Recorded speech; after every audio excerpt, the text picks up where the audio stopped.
ila niseme mnyama mmoja. Fungua kitabu kile cha Petro wa kwanza.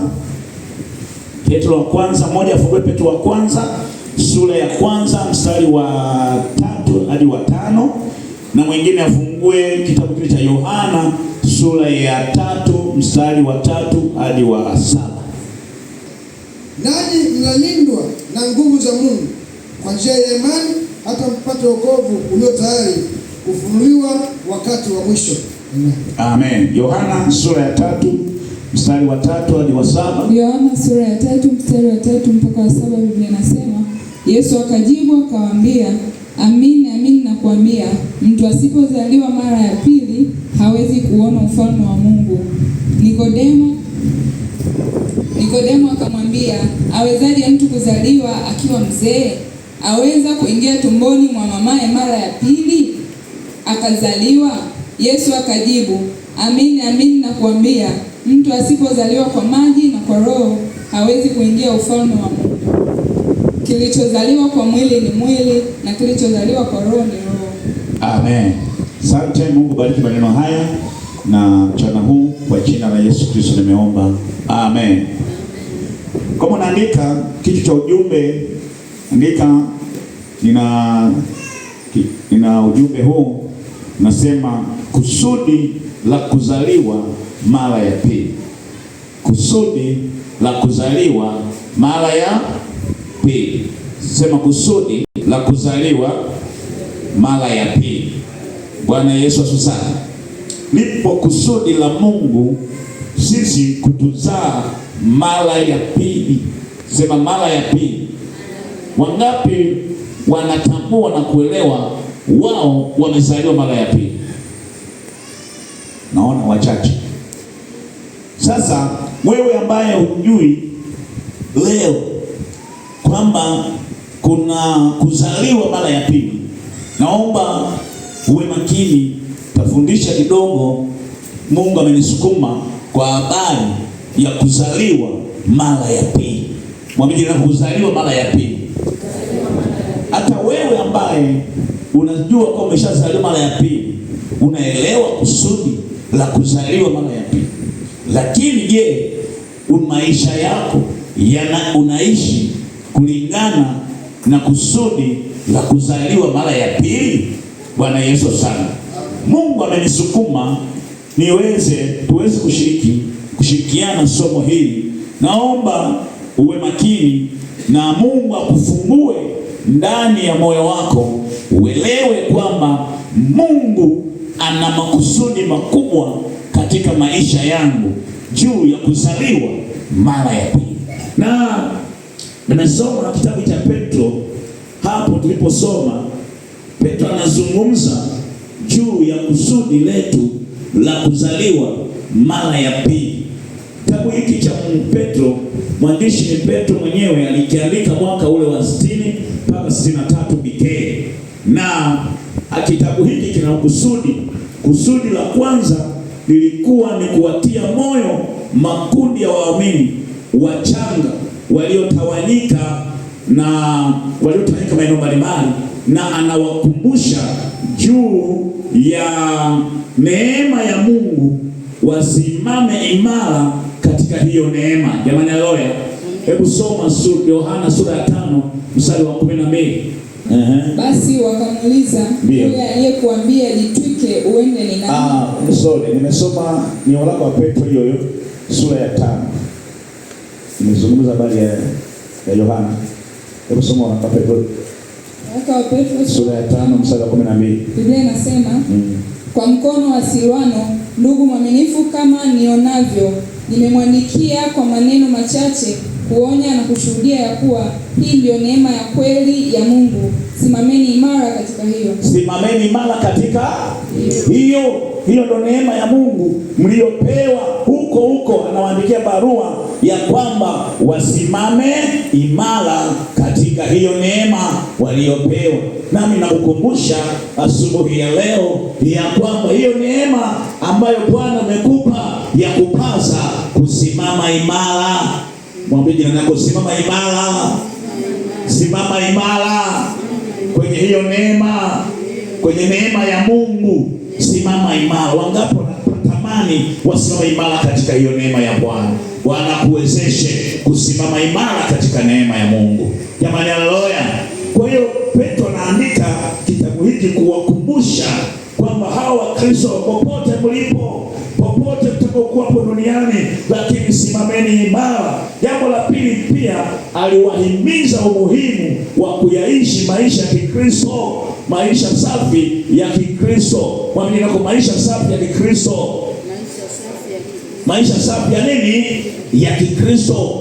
Kama wanasema imara katika hiyo neema, lakini wakumbuke kuyaishi maisha safi ya Kikristo popote pale walipo. Nami nakwambia ya kwamba mtu aliyezaliwa na mara ya pili inampasa kuyaishi maisha safi ya Kikristo kulingana na kule kuzaliwa kwake mara ya pili. Mpe Yesu makofi na shangwe. Katika kitabu cha Yohana ile ambayo tumesoma sura ya 3, Yesu anazungumza na mtu mmoja anaitwa Nikodemu. Sema Nikodemu. Nikodemu anazungumza naye juu ya, anamfundisha, anamuelekeza, anamfundisha juu ya kuzaliwa mara ya pili. Yesu anakutana naye, Nikodemu anaanza kumsifu na kumshuhudia, lakini baadaye Yesu anampa jibu. Ile sura ya mstari wa 3 anamwambia, hebu rudia pale sasa kidogo. Hebu anza mstari wa kwanza ili uelewe mazungumzo yalikuwaje hapo, maana wengine hawasomaji Biblia, maana tunasoma tu kidogo lakini usielewe, wengine wanasubiri kusomea tu kanisani. Haya, soma kidogo. Yohana sura ya 3 kuanzia mstari wa kwanza, Biblia inasema haya ni mazungumzo ya Yesu na Nikodemo, anamfundisha Basi palikuwa na mtu mmoja wa Mafarisayo, jina lake Nikodemo, mkuu wa Wayahudi. Huyo alimjia usiku akamwambia, Rabi, twajua ya kuwa mwalimu umetoka kwa Mungu, kwa maana hakuna mtu awezaye kuzifanya ishara hizi uzifanyazo wewe, isipokuwa Mungu yu pamoja naye. Anaanza na hiyo kumsifu na kujua ya kwamba mambo anayofanya Bwana Yesu, unajua kwamba ametoka kwa Mungu. Jamani, haleluya. Nikodemo anashangaa, anasema hii habari sijawahi kusikia, mafundisho hii sijawahi kusikia, elimu hii sijawahi kuisikia. Anasema mtu awezaje kuzaliwa akiwa mzee? Jamani, haleluya. Yesu anamjibu, anamwambia, amini nakwambia, amini nakwambia ya kwamba msipo hamna budi kuzaliwa mara ya pili. Anasema kilichozaliwa kwa mwili ni mwili, na kilichozaliwa kwa roho ni roho. Jamani, haleluya.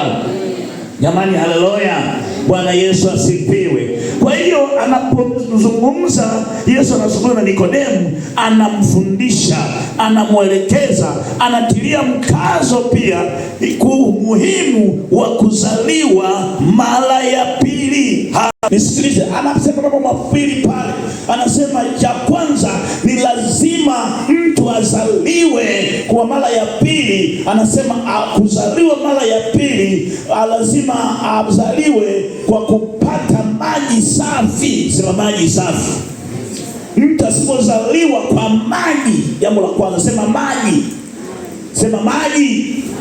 Tena haya maji sio maji tu, ni maji safi. Lakini jambo la pili nasema mtu lazima azaliwe kwa roho. Sema kwa roho. Kwa roho. Kwa hiyo haya maji anamaanisha nini? Yesu anapomfundisha Nikodemu akimwambia lazima huyo mtu azaliwe kwa maji. Hapa azungumzia habari ya ubatizo. Anazungumzia kwamba yako maji yanayoweza kusafisha na kutakasa na kusafisha mtu ndani ya moyo wake. Haleluya. Jamani, haleluya. Mstari ule wa 5 anazungumza mtu asipozaliwa kwa maji na kwa roho hataweza kuona ufalme wa nani? Wa Mungu. Hebu soma Ezekiel 36 mstari wa 27, wa 26 na 27. Mstari miwili tulisoma haraka hapo. Sura ya 36 mstari wa 26 na 27. Ndio. Biblia inasema, nami nitawapa ninyi moyo mpya. Nami nitawapa ninyi moyo mpya. Nami nitatia roho mpya ndani yenu. Nami nitatia roho mpya ndani yenu. Nami nitatoa moyo wa jiwe uliomo ndani ya mwili wenu. Nami nitatoa moyo wa jiwe uliomo ndani ya mwili yenu. Nami nitawapa moyo wa nyama. Nami nitawapa moyo wa nyama. Nami nitatia roho yangu ndani yenu. Nitatia roho yangu ndani yenu na kuwaendesha katika sheria zangu. Nanyi mtazishika hukumu zangu na kuzitenda. Mstari wa 28. Hebu anza mstari wa 25. Kuna kitu anasema nami nitawatakaseni, nitawasafisha kabisa. Ni upi ni? Hapo hapo nisipress. Hebu soma. Mstari wa 25, anza 25. Nami nitawanyunyizia. Hiyo ndio ninaitaka. Anasema nami nitawafanya nini? Nitawanyunyizia. Nitawanyunyizia. Sema ataninyunyizia nini? Maji safi. Maji safi. Maji safi. Endelea Nanyi mtakuwa safi. Nanyi mtakuwa safi. Nitawatakaseni na uchafu wenu wote. Mpe Yesu makofi. Jamani, haleluya. Amen. Jamani, haleluya. Jamani, haleluya. Sema maji. Maji. Maji. Wangapi wanatumia maji kufulia nguo? Wangapi wanatumia maji kuoga? Wangapi wanatumia maji kuosha vyombo? Hayo maji kazi yake ni nini? Anataka mtu azaliwe mara ya pili, maana yake ayapate maji. Hayo maji yaje yasafishe, yaondoe taka zote ndani ya moyo. Haleluya. Jamani, haleluya. Jamani, haleluya. Kwa hiyo anazungumza kwa habari ya kuzaliwa mara ya pili, ni habari ya utakaso, ni habari ya utakaso, ni habari ya kuoshwa, ni habari ya kunyunyiziwa maji safi, kuondolewa uchafu, kuondolewa taka ndani ya moyo wa mwanadamu. Na anatumia maji ishara ya kwamba maji ni neno lake, neno la Bwana ndio linalotakasa moyo, ndio linaloosha nafsi ya wanadamu. Nami nakwambia mchana huu wa leo unahitaji maji, unahitaji maji ambao ni neno la Bwana. Yesu alikuwa anazungumza ya kwamba lazima azaliwe mtu, ali neno la Bwana liingie moyoni mwake, lilete mabadiliko. Kama kuna uchafu ambao unakaa ndani ya moyo wake, kama kuna uchafu wa mawazo mabaya, kama kuna uchafu wa matendo mabaya, anahitaji maji, anahitaji maji. Unahitaji maji ambao ni neno la Bwana likutakase. Jamani, haleluya. Jamani, haleluya. Hata mchana wa leo nakwambia neno la Bwana linatakasa, neno la Bwana likutakasa, neno la Bwana likuoshe, likufanye kuwa safi ili uweze kuzaliwa mara ya pili. Jamani, haleluya. Jamani, haleluya. Huyu Yesu anasema nami nitawanyunyizia maji, nami nitawasafisha, nami nitawatakasa. Maana yake nini? Maana yake amekuona kuna mahali, kuna eneo haliko sawa, kuna eneo haliko sawa, kuna maisha yako sawa. Ndani ya GMC kuna maisha ya watu hayako sawa, kuna mwenendo wa watu hauko sawa. Hivyo Bwana anataka kabla ya kukataa akuoshe, akutakase, akusafishe, uwe safi. Nisema jambo la pili. Anasema mtu asipozaliwa kwa kwanza kwa maji, lakini na kwa roho. Sema kwa roho. Kwa roho. Huyu ni roho wa Bwana. Baada ya kutakaswa, baada ya kusafishwa, baada ya kuoshwa, ni roho wa Bwana anakuja ndani yako, anafanya makao, anakupa ushirika. Unakuwa wewe na pamoja na Mungu, mnakuwa kitu kimoja.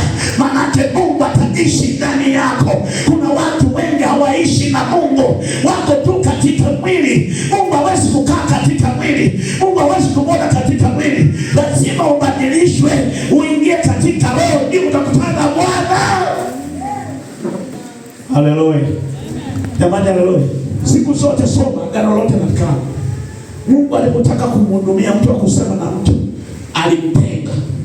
alimpenda kwanza, akamuondoa katikati ya wengi, akamuondoa akakaa peke yake. Ndio Mungu akasema naye. Mungu alipotaka kumpa kazi Musa, alimuondoa akamwambia njoo mlimani. Jamani, haleluya. Mungu alipotaka mtumie Ibrahimu alimwambia toka wewe kwenye nchi hiyo unayokaa ya baba zako, maana uko na mhudumia Mungu. Toka upate nipate kusema na wewe, nami nitakubariki.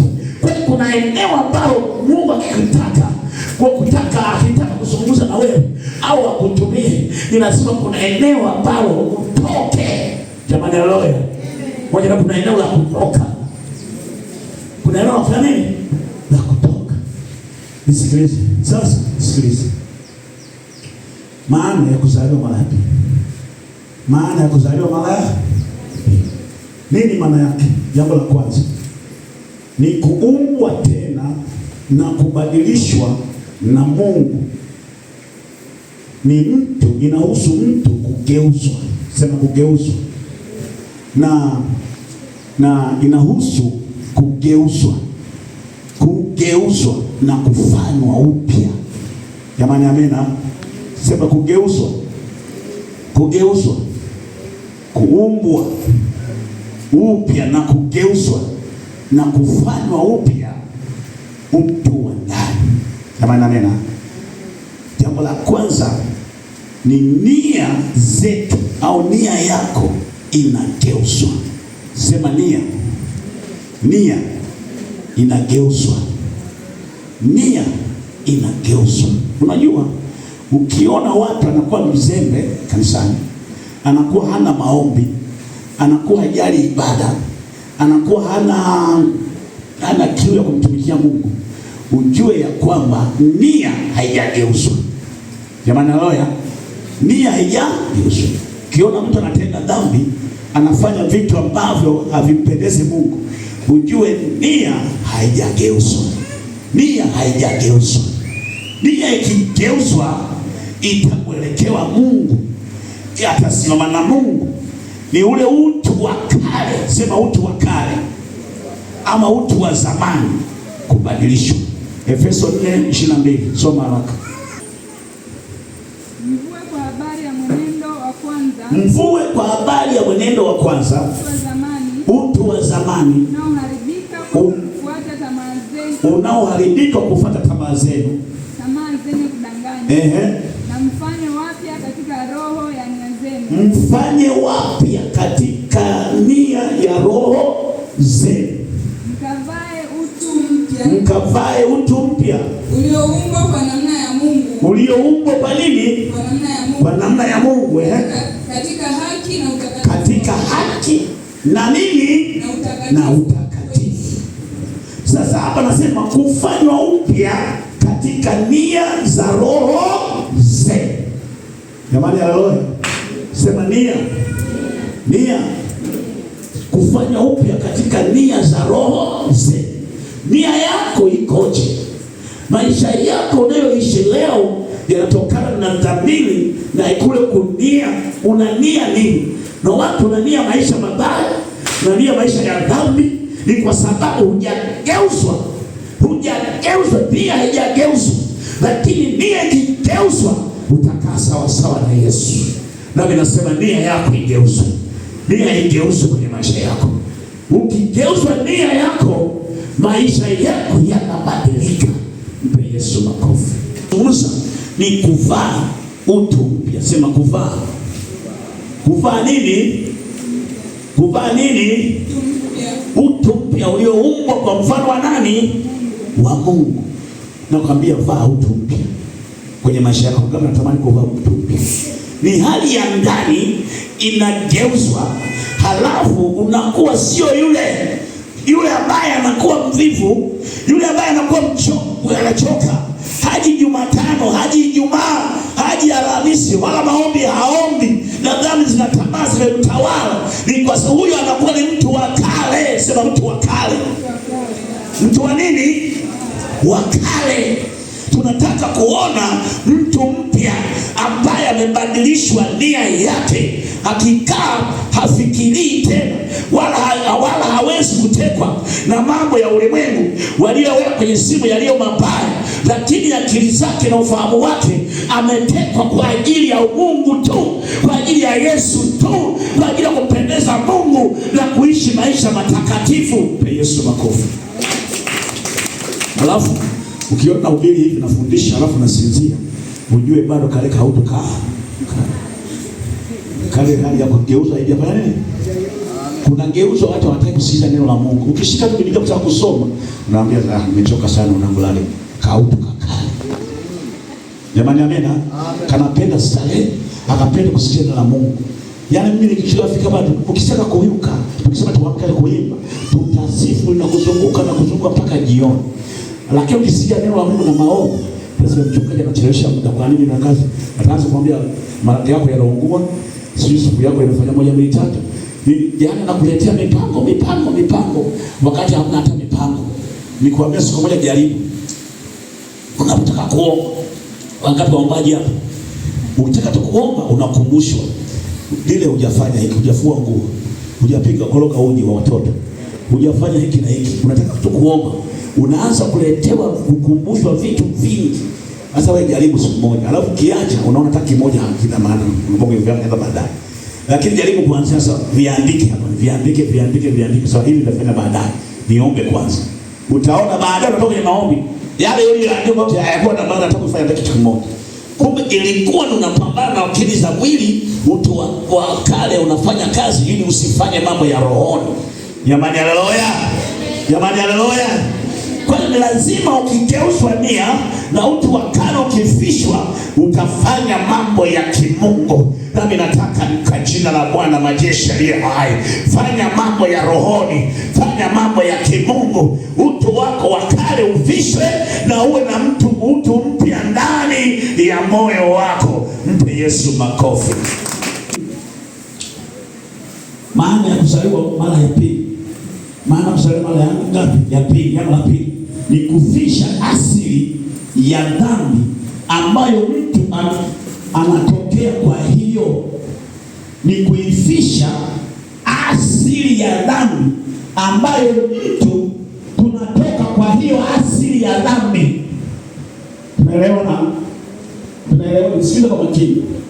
Kuzaliwa mara ya pili unaifisha, unaiua asili ya dhambi ambayo katika hiyo umetokea huko. Tunaelewana? Sikiza kwa makini. Fungulia kwa Zaburi 51 mstari wa 5 na Yeremia 7 mstari wa 9. Yeremia 7 mstari wa 9. Biblia inasema, tazama mimi naliumbwa katika hali ya uovu. Naliumbwa katika hali ya nini? Ya uovu. Ya uovu. Mama yangu alinichukua mimba hatiani. Mama yangu alinichukua mimba wapi? Hatiani. Daudi anapofanya toba anasema, mimi nimekosea hapa. Kwa nini nakosea? Kwa sababu mimi naliumbwa katika hali ya uovu. Kuna watu hawapendi kukosea. Kuna watu hawapendi kutenda dhambi. Kuna watu hawapendi kutamani dhambi. Lakini ile hali ya kuumbwa katika uovu wanajikuta wameanguka. Jamani sawa? Wanajikuta wamekosea. Wangapi wana hasira? Wangapi wanajua kukasirika? Kujua kukasirika. Maana watu wanatoka fikiru dhambi ni ile tu lazima ukalewe ukaibe. Lakini hasira nazo na tabia fulani hivi inaweza ikawa ni asili na kusumbua ya uovu. Wangapi wanajua kukasirika hapa? Toka wameokoka. Bwana Yesu asifiwe. Wangapi wanakasirika? Sasa hasira zinatoka kifuani mwa mpumbavu. Nasema hasira kama kifuani mwa mpumbavu inatoka ibilisi. Kwa hiyo haijalishi, nazungumza tu mfano. Kama unakasirika wewe una hasira na wakati mwingine huachilii mambo, hauwezi kusamehe, hauwezi kuachilia. Hiyo hasira kusumbua ni asili ya dhambi. Hiyo nayo lazima ife. Jamani haleluya. Nakasirika hata ugali au chakula ongea na watu. Ukijeta kwa dada wapendwa hapa, unasema mwingine huyo alikwaza kwenye kwaya, alikwaza kwa mama K, kwa wawekee. Inawezekana mwingine alikwaza kwa sababu ametoa mchango wa wawekee. Toa mchango sikukuu. Unasema hata mkono wangu simpi. Hicho kinachokutesa ni asili. Hiyo yako lazima ife. Jamani haleluya. Inawezekana huyo kiambiwa kiburi kinainuka. Wakikuambia kujaribu kusaidia hiki, unachukia, unanuna mpaka kesho kutwa. Hiyo nayo ni asili, lazima ife. Haleluya. Jamani haleluya. Kitabu hili mtume mkuu, hili mtume mtakatifu.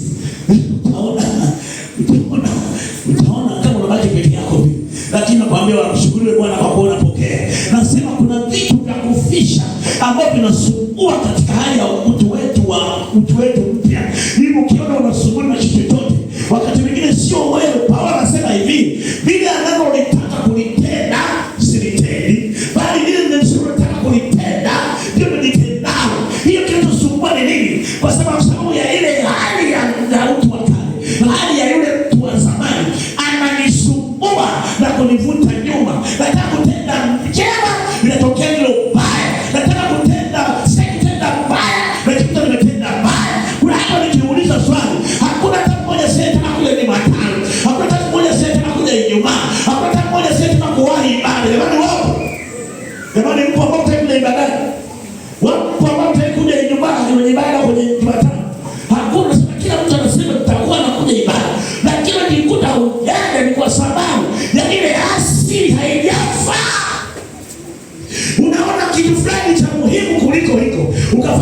kile, ukafanya kwanza kile. Nasema kwa jina la Bwana majeshi aliye hai, zaliwa upya, zaliwa upya, zaliwa upya, zaliwa upya, ufishe ile hali asili ya dhambi. Sema asili. Wengine wanasema mimi kiburi tu. Nasema mimi ndo nilivyo. Mimi ndo nimeshasema sasa. Hajui kusema ukweli, hajui kukubali. Utakaa vikao na vikao. Anasema sasa niseme ndio hivi nilivyo. Lakini unajikuta hayo ambayo unaambiwa ni ya ukweli kabisa. Mwingine wake anambia ndivyo ulifanya, hiyo ni tenda. Lakini hataki. Amesimama na mishipa imetoka. Kwa sababu gani? Utu wa kale. Haleluya. Utu wa kale lazima ufi. Yeremia 7 mstari wa 9 na Warumi 8 mstari wa 5 hadi wa 7. Warumi 8 mstari wa Yeremia 7 mstari wa 9. Soma haraka haraka. Yeremia 7 mstari wa 9. Biblia inasema, Yeremia 7. Yeremia 17. Yeremia 17 mstari wa 9. Yeremia 17 mstari wa 9, Biblia inasema, moyo huwa mdanganyifu kuliko vitu vyote, na una ugonjwa wa kufisha. Nani awezaye kujua? Jamani, moyo huwa nini? Danganyifu. Moyo huwa nini? Danganyifu kuliko vitu vyote. Una nini? Una ugonjwa wa kufisha. Sasa hiyo ni asili. Asili ya moyo ni kwenye dhambi. Wakati kama hujabadilishwa utakusumbua. Nataka mchana wa leo ubadilishe huu moyo, usipeleke kwenye udanganyifu. Maandiko mengine yanasema mwingine anavutwa na kudanganywa kwa tamaa zake mwenyewe. Kwa sababu moyo ukiwa hujabadilishwa utaona kwamba kwani nani ananiona? Kwani inaonekana kwani itakuwaje? Shetani anakuhubiria na kupata anakuhesabia faida. Kumbe unakwenda kutumbukia kwenye mambo mabaya. Nasema lazima moyo ubadilishwe.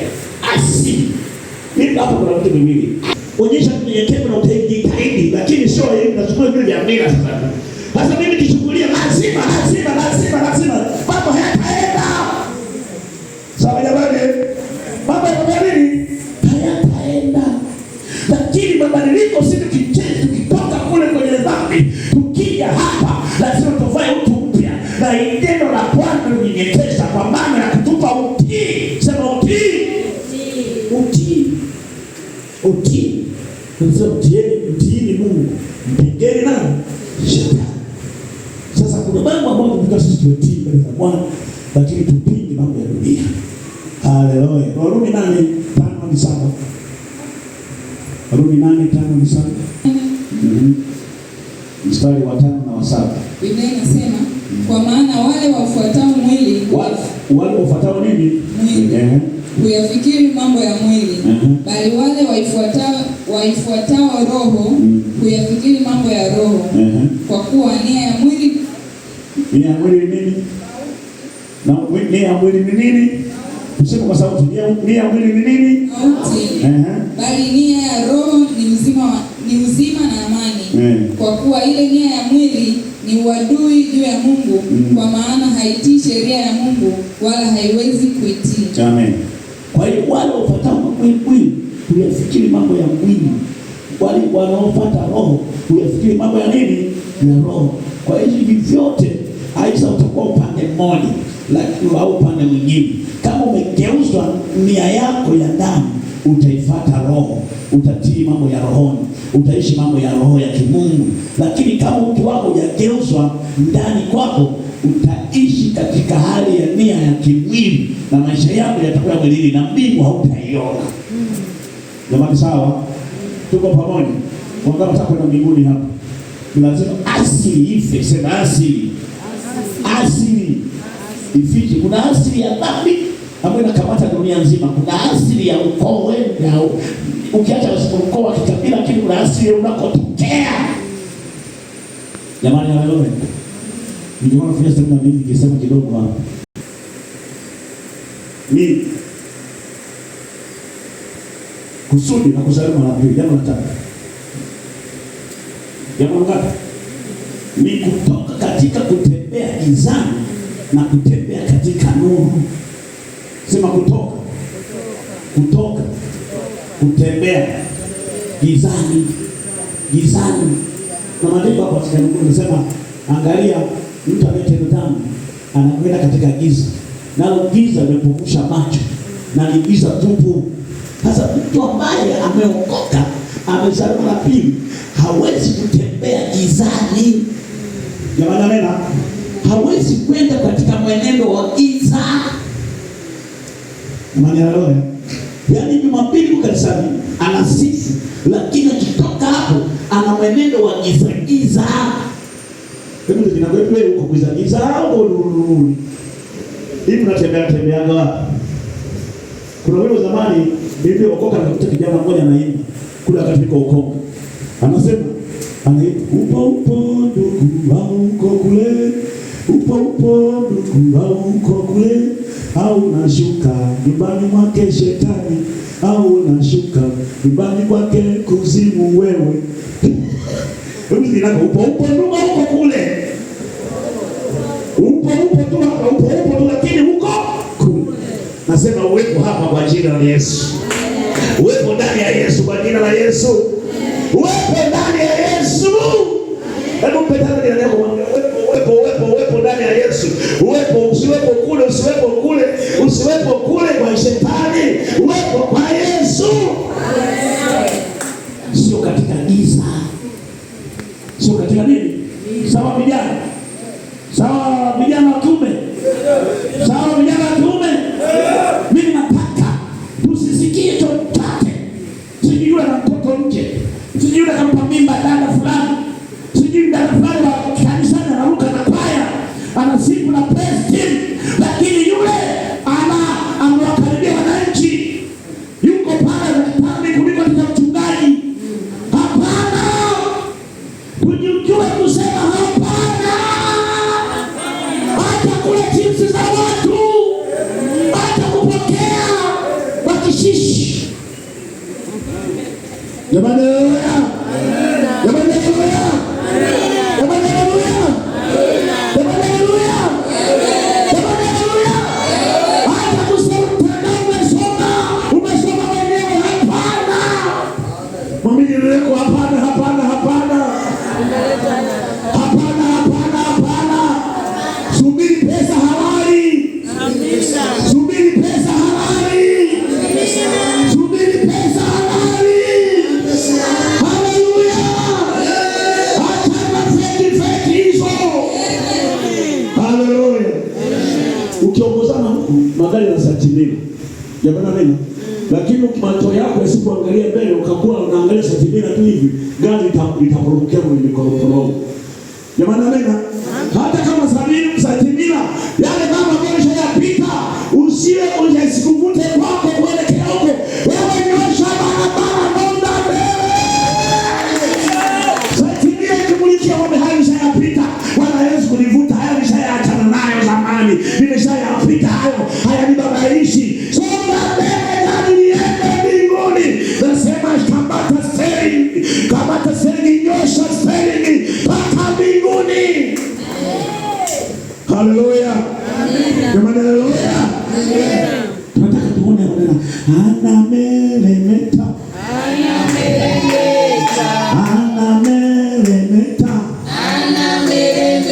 Dada yule anawaka. Huko ndani ya shehe. Tukija hapo jamani kule yeye. Amejitunza huyo. Hatudangani huyo. Haleluya. Nasema huwa tamaa wa dhambi zaliwa mara ya pili. Usubiri Bwana. Yesu hatakuacha. Yesu yupo. Jamani, haleluya. Jamani, haleluya. Yote bwana na Thomas. Anaona kusifikia hata vigelegele hata kuna ambaye nimefugisha ndo. Na maneno ndio malaya. Tunza utakatifu. Ishi maisha safi. Haleluya. Kwa hiyo jambo la ngapi? Nimalizie mambo mangapi nataja kwa haraka. Jambo lingine kusudi. Ibonzungumza habari ya nini jamani? Maana ya kuzaliwa. Sasa nataka kuzungumza habari ya kusudi la kuzaliwa mara ya pili. Kusudi la kuzaliwa mara ya Kusudi. Jambo la kwanza tupate tumaini la uzima. Tuna tumaini la uzima. Tumaini la uzima. Petro wa kwanza sura ya 1 mstari wa 5. Hebu soma hapo. Nanyi mnalindwa na nguvu za Mungu kwa njia ya imani hata mpate wokovu ulio tayari kufunuliwa wakati wa mwisho. Mnafurahi sana wakati huo, ijapokuwa sasa kwa kitambo kidogo, ikiwa ni lazima, mmehuzunishwa kwa majaribu ya namna mbalimbali, ili kwamba kujaribiwa kwa imani yenu, ambayo ina thamani kuu kuliko dhahabu ipoteayo, ijapokuwa hiyo hujaribiwa kwa moto, kuonekana kuwa kwenye sifa na utukufu na heshima katika kufunuliwa. Ni sura ngapi tunasoma? Sura ya 1. Petro. Sura ya 1 mstari wa 3 hadi wa 5. Nisoma mara kwanza, si ndio? Hebu rudi pale kwa Petro wa kwanza, andiko la kwanza ile sura. Sura ya 1 mstari wa 3 na wa 5. Petro wa kwanza sura ya Bwana wetu Yesu Kristo, ambaye kwa rehema zake nyingi alituzaa mara ya pili. Alituzaa mara ya pili. Ili tupate tumaini lenye uzima. Hapo sasa. Tupate nini? Tumaini lenye uzima kwa kufufuka kwake Yesu Kristo katika wafu. Tumaini lenye uzima. Kusudi la kuzaliwa mara ya pili. Tupate tumaini lenye uzima. Tumaini nini? Maana yake tunakaa duniani hapa, lakini hatuishi duniani. Sawa? Yaani tunapata ule uzima wenyewe. Sawa? Uzima ule ambapo tutakaa na Mungu. Leo hii Mungu anakaa ndani yetu na si ndani yetu katika roho. Lakini tunalo tumaini la kwamba baada ya maisha haya tukakae kwenye ule uzima wenyewe, ambapo hakuna tajasho, hakuna magonjwa, hakuna taabu. Jamani, haleluya!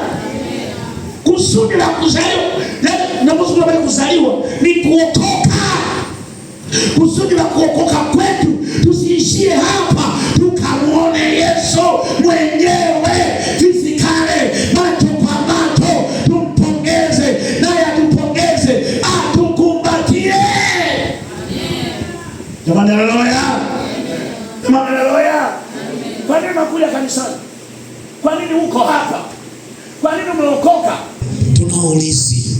Tunaulizi wa ufalme. Tunaulizi Yesu anasubiri. Amekwenda kutuandalia. Tusichoke, pambana. Patikana kwenye maombi, patikana ibadani, patikana wawekei, patikana kwenye vijana, patikana naishi maisha matakatifu. Haleluya! Haleluya! Usichoke, usishawishiwe na ya dunia haya. Unajua kweli niwaambie. Mbona kati za mwisho kabisa bado alizosa Yesu alizosema. Sawa jamani? Mnasikia hizo vita vinavyoendelea, sio? Sio mnasikia? Vile vita mtaabudu, mtaomba. Hivi mama wangu anaweza penda ambao tunaomba mbona unalia ni mlangoni. Hakuna cha kuomba.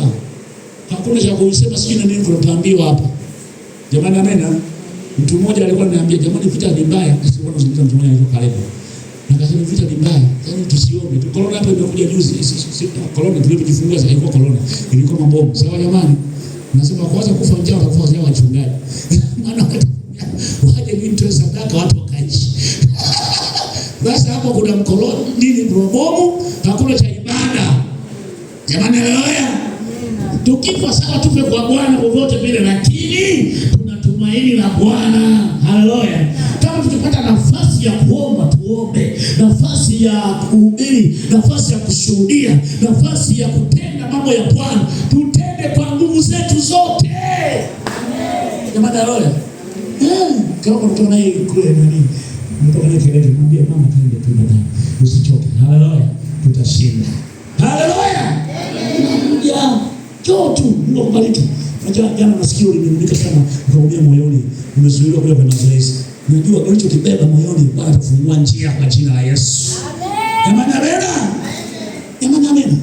Nikitaka Mungu namaliza sasa. Jambo la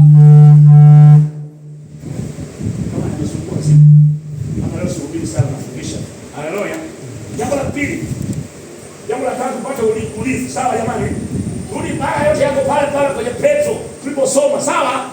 Jambo la tatu tupate na wokovu ule wa mwisho ulio tayari kufunuliwa. Jamani, haleluya.